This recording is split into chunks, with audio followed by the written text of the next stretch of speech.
5, 4, 3, 2, 1.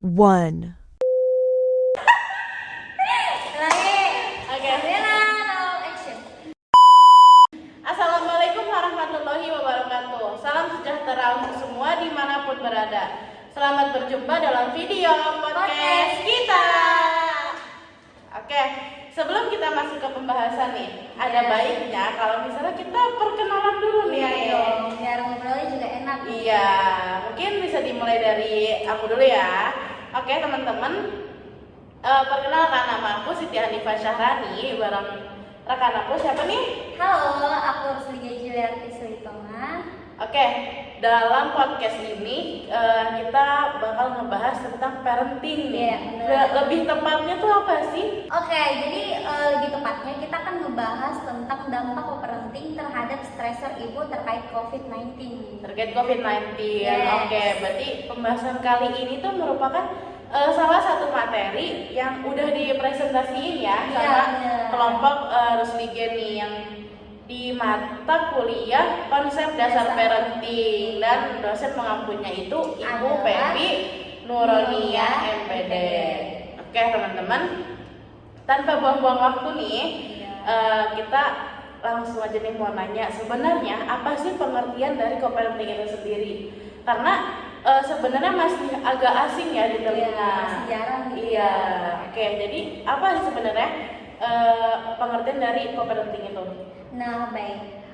Untuk co-parenting itu sendiri ialah pola pengasuhan anak setelah perceraian. Jadi orang tua yang sudah bercerai, mereka tetap bersama-sama mengasuh dan membesarkan si anak meskipun sudah tidak ada lagi ikatan pernikahan gitu. Oh, berarti ini tuh parenting yang sebenarnya bisa diterapkan oleh suami istri yang udah bercerai ya? Iya benar. Ya, walaupun pasangan suami istri tersebut telah bercerai, tapi mereka harus tetap memenuhi hak si anak dong untuk mendapatkan pengasuhan yang baik gitu ya dari kedua orang tuanya. Benar, karena bagaimanapun juga anak itu punya hak untuk itu ya. Iya dong, punya hak untuk mendapatkan pengasuhan yang baik. Oke, sekarang kita udah tahu tentang pengertian dari co-parenting itu. Iya. Sekarang mau nanya tentang manfaat dari co-parenting itu sendiri itu apa?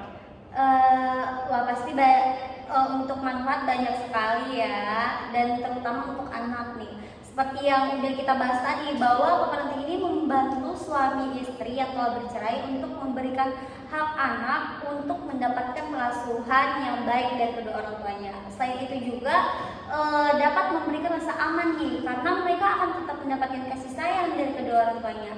Dan juga pola asuh co-parenting ini dapat menumbuhkan kedisiplinan dan membuat si anak menjadi lebih terarah. Oke, berarti banyak banget nih manfaat dari co-parenting ya. Dan itu benar-benar menguntungkan untuk si anak. Iya benar, sangat menguntungkan. Karena bagaimanapun kan yang punya masalah ini kedua orang tuanya ya. Jadi kalau boleh si masalah itu jangan dibawa ke si anak, karena anak juga punya hak gitu. Oke, benar banget nih. Apalagi banyak nih ya anak yang terlahir atau mungkin yang besar karena perceraian ya. Bisa dibilang anak-anak dari broken home ya. Jadi si anak itu kurang mendapatkan kasih sayang dari kedua orang tuanya. Iya, betul. Oke, nah kita udah tahu tentang pengertian dan manfaat nih. Sekarang kita mau bahas langsung ke pokoknya. Pokok pembahasan kita yaitu dampak co-parenting terhadap stresor ibu terkait COVID-19. Jadi gimana sih dampak co-parenting terhadap stresor ibu terkait COVID-19 itu? Oke teman-teman, jadi dampak co-parenting terhadap stresor ibu terkait COVID-19 ini itu sangat berdampak baik nih, terutama di bagian perekonomian. Wah, di bagian perekonomian, kenapa tuh? Nah iya, seperti yang kita ketahui ya, masa pandemi COVID-19 itu sangat berdampak pada dinamika keluarga, salah satunya pada stres pengasuhan anak, belum lagi perekonomian, ya kan?